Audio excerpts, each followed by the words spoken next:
Thankful to be sharing again on Mastering Counseling. We are so privileged to hear from Kevin Petersen today.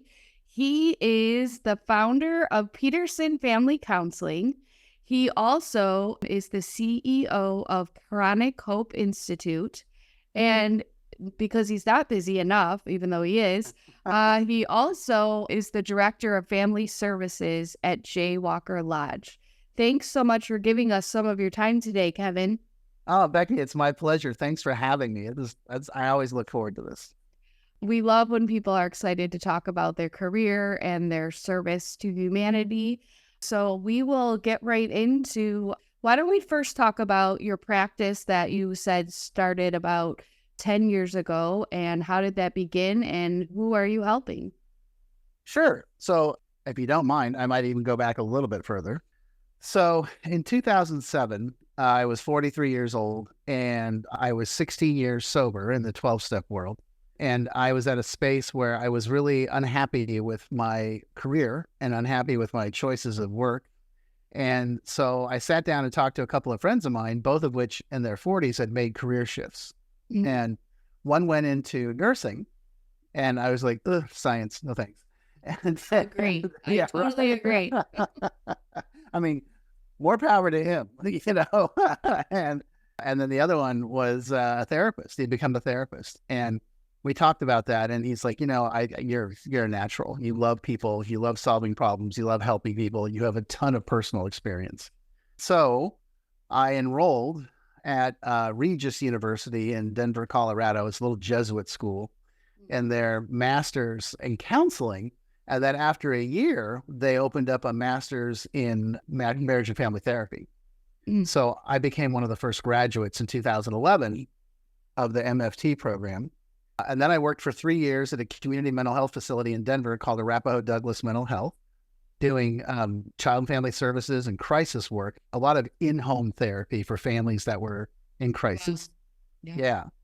Yeah. Because that was, it was great. It was fun. I had a time of my life. And then in April of 2014, I opened up Peterson Family Counseling. And it was one of those things where I opened up one day a week, just to try it on the side. Right. And that was in April, and it filled immediately. All 6 slots filled. And then in May of 2014, I opened up an evening and a weekend afternoon. They filled instantly. So now I'm making more money than I am working for, the Medicaid facility. Mm-hmm. So I very politely said, thanks, I'm going to move on and do my own thing. And I just never looked back. So. Wow, that's awesome. I love that you were one of the first graduates and then you were loving the work and then it just compounded naturally and very quickly. So congrats on that long ago. So let's then talk about, how does the practice look now? I think you have other people on staff. How is it running now? So Peterson Family Counseling is based in Denver, Colorado, and I live in Jacksonville Beach, Florida. So I have an office here. I mean, it's a home office. I just do virtual. And then in Denver, I have 3 people right now that work for me on a contract basis in the office in Denver. Mm-hmm. And, they're kind of individual specialists, right? I have one person that's kind of a mini Kevin, went to the same program, comes from the same background. The addiction and the family systems is her world. I have another person that does a lot of great individual work. And then I have another person that does a lot of coaching in the family system. Okay. So, yeah. So that's Peterson Family Counseling. And then, I don't know if we're headed here. Am I jumping? Sure. Yes. In 2020, I got so many requests for families that were struggling with addiction outside of my state realm of licensing that I talked to my lawyer, and she is like, you need to start another company and you need to do different paperwork and you need to do coaching. And let's be clear, coaching you're not going to be as in depth, Mm-hmm. but that's okay. So in 2020, I started the Chronic Hope Institute and started doing coaching around the country. Wow. Yeah. I love that the work is almost there for you before you say you're ready for it. But I can tell in talking to you, you just love people.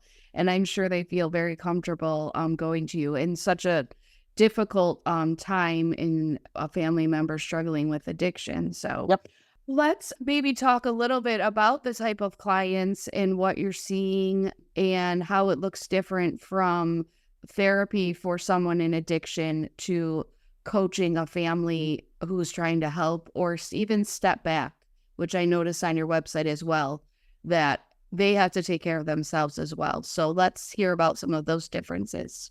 Sure. So for the individual, therapy for the, so let me give you my philosophy. Sure. It may be popular, it may not be, and that's okay too. Yeah. You're never going to therapy someone sober. It just doesn't work. And I know because I tried as the client, Mm-hmm.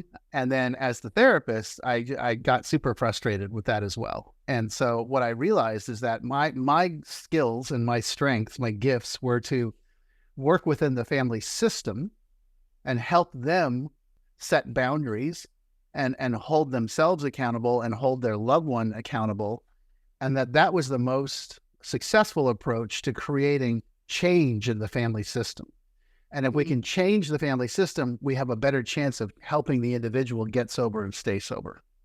And so that philosophy is where I come from. We offer individual therapy, and we're happy to work with people that are struggling with addiction. What they're going to get a dose of is, well, if you want to get sober, these are the traditional methods to get sober. You don't have to pay. Mm-hmm. You can go to a 12-step program, you can go to IOP, you can go to treatment, that's great. But if you're just going to keep coming and seeing me every week and say, well, you know what, I got drunk again, or I went out and did a bunch of drugs again. It's like, I'm not doing you any favors as a therapist. So Gotcha. yeah, that's kind of the philosophy.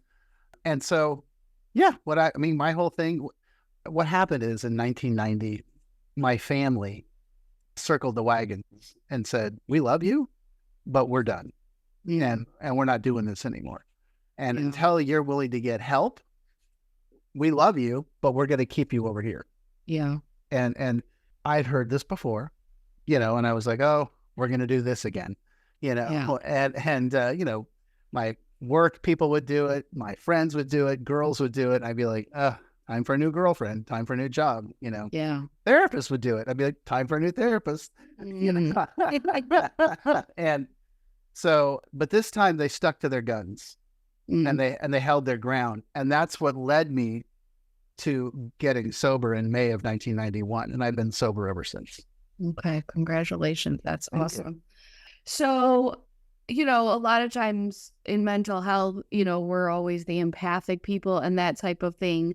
Do you run into people or family systems that are surprised when you encourage them to set the boundaries? Like, you know what I'm saying? Like, it's a little bit, maybe, I don't know that it's outside the box because I think it's very healthy, but how does that look? Are people scared to say, no, we're not letting them in our house, or no, we're not giving them money? Maybe talk about some of those details. Sure. No, and there's two sides to that, right? There's the therapeutic approach, which I definitely want to talk about. And then there's the working with the family. Here's the thing. And this is so critical and so important to understand, when it comes to you being a therapist and being empathetic and client-centered and client-driven, that's great, except with addiction. Because if they're actively using, they're putting themselves in harm's way. And they're potentially doing something that could kill them or kill others. And so you can't use the, oh, what do you want to talk about? Or how does that make you feel process? You have to be like, so let's talk about the drugs and the alcohol. Where are you? What's going on? Will you take a drug test? It has to be accountability, accountability, accountability. And because you have to get the addiction, under, not control is a bad word, but arrested, or you have to be addressing it constantly. If you're not addressing it, you're not doing your clients any favors. And I know that's the opposite of what we get taught in graduate school. I get it. I totally get it. But that's also why we're successful, is because we don't dance. We're like, right. Oh, no. Until we talk about this, there's nothing else to talk about, Yeah. Now, working with the family, like you said, sure, there are plenty of times when I'll have a conversation with a family and they're like, yeah, we're not going to do that. And then inevitably, 3 months, 6 months, a year later, they're like, so you remember when you said it was only going to get worse? I'm like, yeah. And they're like, it's worse. I'm like, I know. I can't begin to tell you the number of times I get a call from a treatment center saying, hey, thanks for the referral. And I'm like, what are you talking about? And then they'll say, da da da da da. I'm like, oh my God, that was a year ago, but that's so. By the way, I think the other thing I forgot to tell you is I wrote 2 books about this: Chronic Hope and Families in Addiction. And the first one I wrote was called Chronic Hope, Parenting the Addicted Child. And so I outlined the plan, the system that I use in here. And that's so a lot of families will like catch me on social media. They'll read a book, they'll watch a video. And they're like, okay, we've never done that. Yeah. We've never held him accountable, him or her accountable. Yeah. And I'm like, okay, cool. Well, that's the only thing that works. Mm-hmm. And so, we're not bullies. Right. I believe in empathy and love and compassion. I believe in setting boundaries with love and compassion, but the answer is no. Mm-hmm. Yeah. So. No, I hear that. I love the realism, and, it's like if someone's under addiction, their brain is not functioning, and so someone has to intervene. So I can totally understand that. And thanks for clarifying that. And I love that you have your books. People can check them out. Either A, they need the help, or, they want to think about going into this part of the field. Yeah. When we're talking about addiction and substances, is it all across the board? Alcohol, all different forms of drug activity? Okay. It's alcohol, drugs, and then process addictions, right? Sex, porn, shopping, gambling. Mm-hmm. Oh gosh, I'm sure there's others I'm forgetting, food, eating. Now, let's also be clear. I classify codependency as an addiction as well. Because that's primarily what I spend most of my time with is people that are trying to control another person. Okay. And try to manage them, handle them or take care of them. And it's become an addiction for them. It's become their life's work is to take care of this person that's struggling with addictions. Yeah, so much. Very heavy. When you're working with the families, just, a lot of times people meet with a coach or therapist once a week. Is it a little more intensive in the beginning and then maybe fans out to more time in between? How does the time frame look? Yeah, no, that's a great question. So the system that I've kind of created, right, is that, so, let's say you call me and you're like, my husband or my partner, whatever. We'll use the proper terms. Sorry. You're good. I have a husband. Okay, whatever. And that's great. Yeah, and you can have whatever you want. I'm in for everything. And so is, got a DUI or he's struggling, or, fill in the blank. And I'm like, okay, cool. Are you ready to start making some changes? Because a lot of times what they start with is, oh, I want to bring him in and so you can fix him. And I'm like, yeah, that's not how this works. How this works is I'm going to help you change the dynamic of the relationship so that he has to take accountability for his behavior and his actions. And the way that's going to happen is for you to take accountability for your behavior and your actions. And so the first phase is what I call triaging the crisis, depending on where we are with the crisis. And by the way, this works with teenagers, adolescents, young adults. I've had 75-year-olds, So I help the family set up a system of boundaries. And there's only 3 boundaries. No drugs, no alcohol. You got to go to work or school or some combination of the two. And that's all about being self-supporting. And the last one is you have to work on your behavior. And then there's a boundary. And they all say the same thing. Oh, we tried that. It didn't work. I'm like, okay, well, what do you mean? Well, he kept drinking. I'm like, and then what did you do? And they're like, I don't understand the question. Like, okay, what was the accountability and what was the consequences? And they're like, we didn't do that. I'm like, okay, so setting a boundary and not having an accountability function and consequences or rewards is like driving past the cop who's got a radar gun on you at double the speed limit and he just waves. Why would you slow down? Right. There has to be accountability. And so that's what I help them with. We set those 3 boundaries. We hold those boundaries. And instead of doing the old-fashioned intervention, snatch and grab, big emotional nuclear weapon blowout, it's, I love you, but this isn't working. And I want to help you. So if you can't stay sober, we will help you find a way to stay sober. We'll give you the support that's necessary. If you can't find a job or you're struggling at school, we'll help you with that. We'll help you with your behavior, with a therapist or whatever needs to happen, IOP program or whatever. But we're not going to just sit there and go, oh gosh, I wonder why this isn't working. Yeah. It's and if you reject that help, then we're going to have to talk about what the next step is, which may be, some sort of separation. Okay. Yeah. And just with the accountability, when you're helping the family help the person who's addicted, would that be, they're suddenly handling all of the money? If they come across the substances, are they flushing them, throwing, or it's all on the person and they're just saying, if you're not going to do your part, then I'm going to be removed or whatever it is? We're going to put the distance. I always tell the families, I'm taking you out of the addict management business. I don't want you doing those things. That's what you've been doing in the past, and it's not working. By the way, never, ever, never, ever, never, ever flush medication.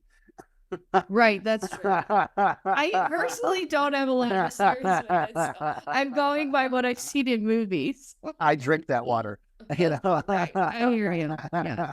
Take it to the local place that is assigned every few months or whatever. And just go to most pharmacies have a box. Yeah. You just throw it in, and there's not like somebody recording your name. It's just like toss it in here. Mm-hmm. So yeah, no, it's really more about, having transparency with your loved one and saying, hey, I want to be clear that no, from today forward, no drugs, no alcohol. And we're going to drug test you. And we're going to we're going to bring in a third party to do that. I'm not going to manage you. That's not my job. It's not my problem. But if you're going to have a hard time with that, we'll get you help. We'll get you a therapist or a coach or whatever you need, Yeah. So we're not throwing anybody to the wolves, Of course. Yeah. Yeah. But no, thanks for clarifying. Yeah. Why don't we talk a little bit about your work at the Jaywalker Lodge, which you were really excited to share about, which you work in family services there. And eventually, too, we'll talk about how does your timetables look for these 3 big things that you're a part of. Well, plus a personal life. What's that? No, I'm kidding. I'm happily married. I have the most wonderful wife in the world. I can actually answer the last part first. Right now, my contractors get all the clients from Peterson Family Counseling and from the Chronic Hope Institute. I am a full-time employee of the Jaywalker Lodge. I am the director of family services. And so the Jaywalker Lodge is a 90-day program in Carbondale, Colorado, men's program for drug and alcohol and process addiction treatment. It's been around for 20 years. It's a phenomenal program. It's very much what we call a community-based engagement. So you're not hospitalized. You're not stuck in a room in an institutional environment. It's, the first couple of weeks we have what we call the landing, where you spend a couple of weeks there sort of stabilizing. It's a stabilization unit, but you're still out and about, Yeah. And that's kind of our philosophy, is that one of the worst things you can do to somebody is just contain them and expect them to try to get better. So, the beauty of being in the mountains by Aspen, Colorado is there's plenty of stuff to do, Right. And you're building your network within your peers, your cohort that you're in treatment with. And we do a combination of 12-step work, therapy and psychiatry, and then community-based stuff. So, the guys are out like cleaning up trails and cleaning up roads, and they're giving back to the community. And so it's really about teaching them how to be engaged with the world around them, because a lot of times guys that struggle with addiction have just isolated themselves down into this itty bitty little space, and they just don't know how. Yeah. So that's kind of the quickie version of the program. The first phase is 90 days. The second phase is another 90 days. And then a lot of guys stay up there and end up getting jobs in the area and then end up working for us. So. Wow. Oh, I love that.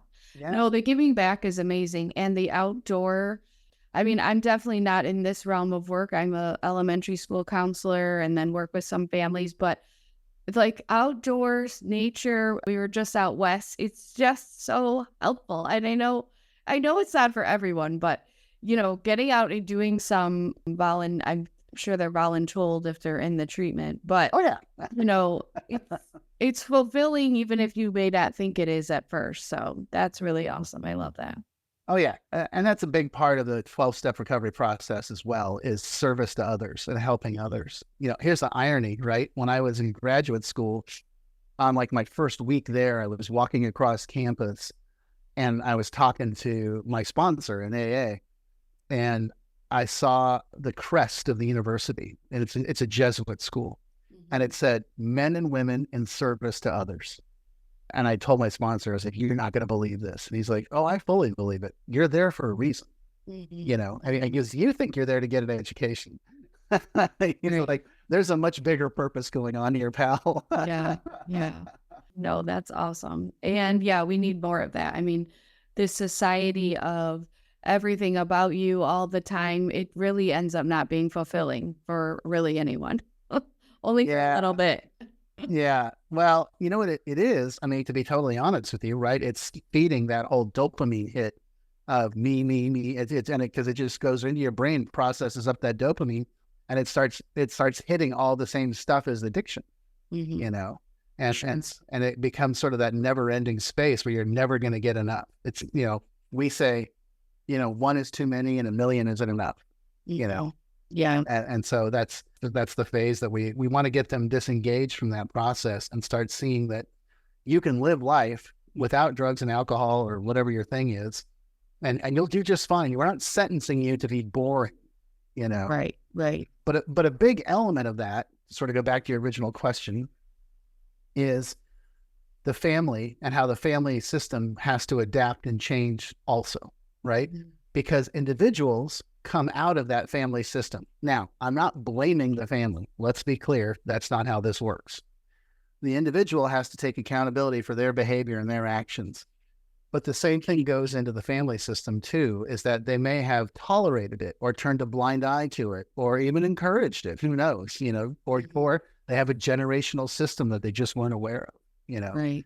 So it's about what I spend my time doing at Jaywalker is actually working with the families all over the country, educating them, meeting with them, doing therapy with them, and then presenting them with, this is what addiction looks like. This is what recovery looks like. This is what codependency looks like. This is what recovery looks like. This is what trauma looks like. This is what family recovery looks like. This is what communication looks like.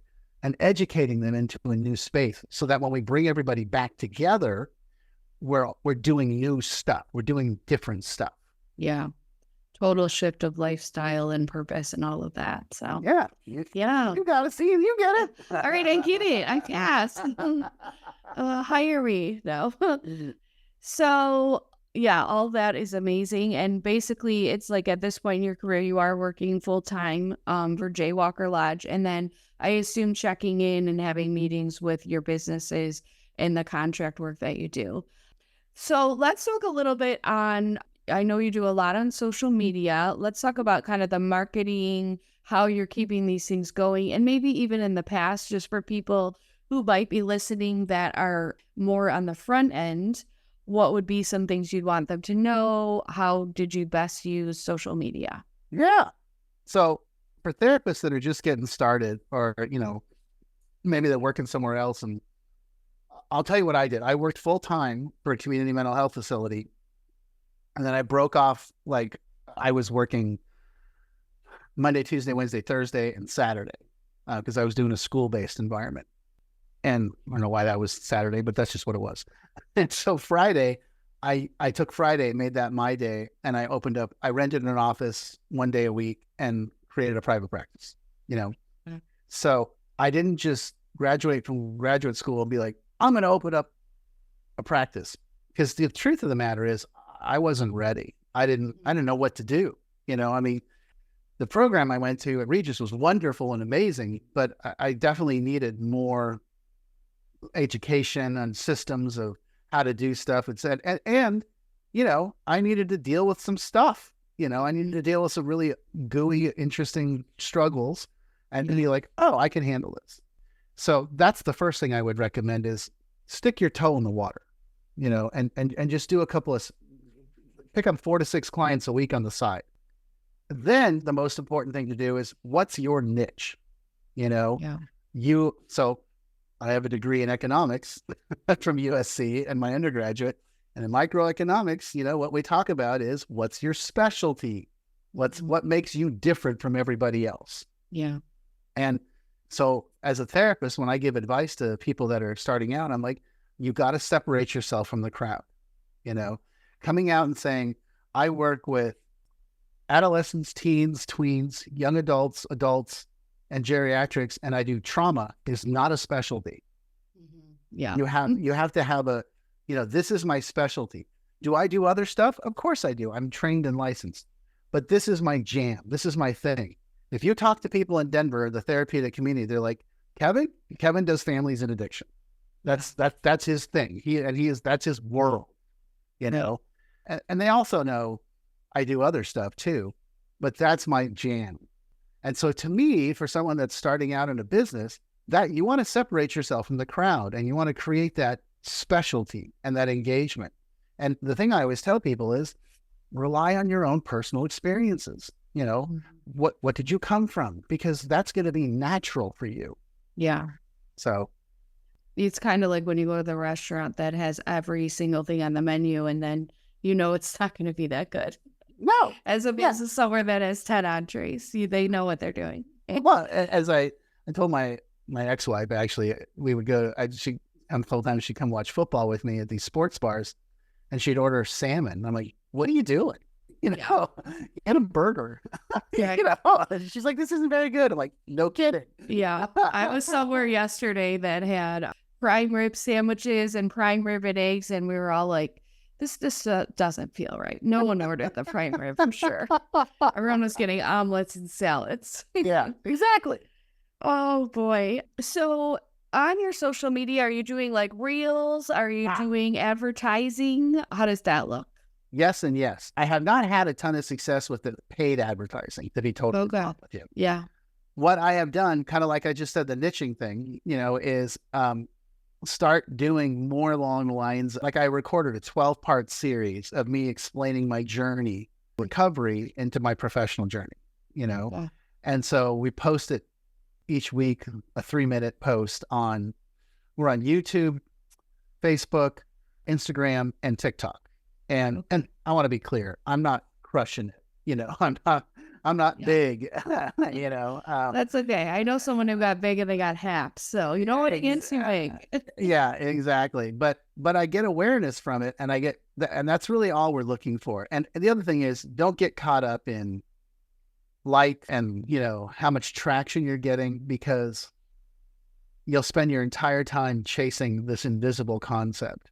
What I tell people is just, do your thing, just be genuine, be authentic, talk about yourself, talk about your experience, and see because that's what's going to resonate with people, and be goofy, be a little silly, because honestly, I watch all that stuff and in about 15 to 30 seconds, if you haven't caught my attention, I'm like, and we're off, and we're moving and I don't care. And, and I have to admit to having that attention span, but I'm not on there to get, I'm not listening to a TED Talk, I'm listening to a 2-minute gig, Right. So, yeah. Yeah. Humor's always good, right? People want to laugh and there's so much serious, especially the work you're doing. Yeah. You want to have some fun for sure. So. Yeah. Yeah. Let's talk about kind of the next 5 to 10 years and where do you see any major shifts? Or have you thought of any more books that you want to write? Anything in the future coming up? Well, in February, I turned 60. So Awesome. I am 60 years old.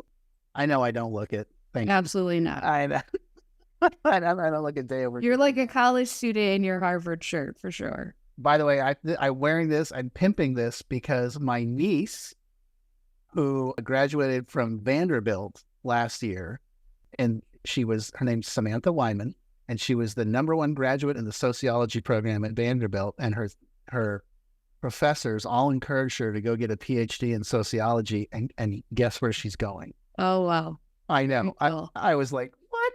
Yeah. Vanderbilt top of the class to Harvard. Very impressive. Yeah, I know. This is a Tommy Bahama shirt, which is it's all I wear. Okay. Because I live at the beach. Yeah. So where am I in 10 years? Happily at Jaywalker Lodge and happily having my side businesses doing just fine.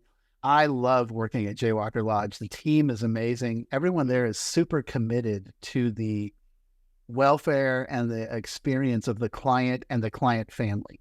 Okay. And I really feel good about that. As my wife says, I'm a team player. I like to hang. I like people. I like hanging out and having fun. Even though I live in Florida and they're in Colorado, I go out there about once a month. Okay. And we do a family experience also. And I run that. So I would kind of say this is probably, this engagement that I have right now is just fantastic. Is there another book? Yeah. And my wife is the one that like twists my arm for me to write the books. She's like, you need to write a book about your personal journey, your personal experience, because she's like, I lived in Spain for 6 months and drove a tractor, and she's like, you just out of the blue drop stuff like, oh yeah, dinner with the Duke and Duchess of Wellington. And people are like, what? Right. And I'm not like, name dropping. I'm like, oh yeah, well, I mean, they just live down the street. So you weren't afraid to go knock on their door. Well, yeah. Well, it was the one farm to another farm in Spain, but yeah. But that, she's like, people really enjoy your story. So just, you need to write your story and tell your story. And so that's probably the next thing I'll do. Yeah. Okay. That's exciting. We'll have to look for that in the future for sure. Yes. And the books that you've already written, I'm sure are available on Kindle, Amazon, and all the places. And Audible. And, oh yeah. And so then for therapists, I actually offer a training program as well on how to do the kind of work that I do. And it's on my website, chronichope.us. There's a tab that says for professionals. It's $497. It's 3 hours of me lecturing and explaining. It's a class. It's an online class. Okay. And you get both books. You get a workbook. There's all sorts of PDFs. So it really, if you're as a therapist, you find yourself engaging with people that are like, my husband, my wife, my kids are struggling. This is a quick way of getting a lot of education fast. And you're not going to be an addiction therapist. This is a family. So yeah. That's awesome. I love all the ways that people can read now. Their phones, their Kindles, buy the actual book, whatever it is you prefer. Listen. Yeah. Listen. Yes. Yeah. I am not a big fan of the listening, but other people I know love it. So you love the listening. Yeah. You want to pretend someone's in the room with you because you're an extrovert. So exactly.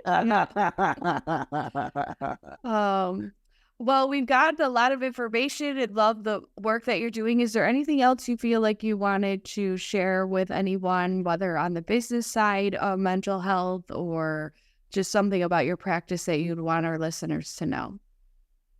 Well, I would say if you're a clinician or a new clinician and you want to learn more about families and addiction,